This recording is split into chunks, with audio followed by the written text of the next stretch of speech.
ఒక్క diaphragm wall అయిపోయిన diaphragm వాల్కి అదనంగా 1000 కోట్లు ఖర్చు అవుతా ఉంది. That is the biggest challenge. ఏది ఏమైనా ఈరోజు మీరు చూసినప్పుడు మళ్ళీ diaphragm wall government of India ఇంటర్నేషనల్గా ఎక్స్పర్ట్స్ని పిలిపించి అన్ని స్టడీ చేసిన తర్వాత ఈ డయాఫామ్ వాల్ని రిపేర్లు చేయడమా లేకపోతే న్యూ డయాఫామ్ వాల్ కట్టాలని వచ్చినప్పుడు రిపేర్లు చేస్తే ఏదైనా జరగరాని ఇది కానీ జరిగితే భవిష్యత్తు చాలా భయంకరంగా ఉంటుంది కాబట్టి కాంప్రమైజే కాకూడదు.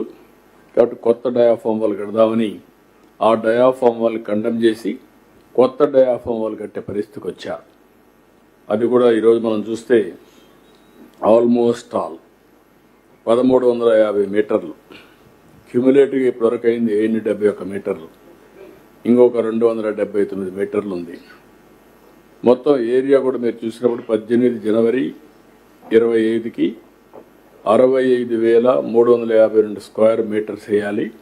56,583 స్క్వేర్ మీటర్స్ పూర్తయింది, 87% పూర్తయింది.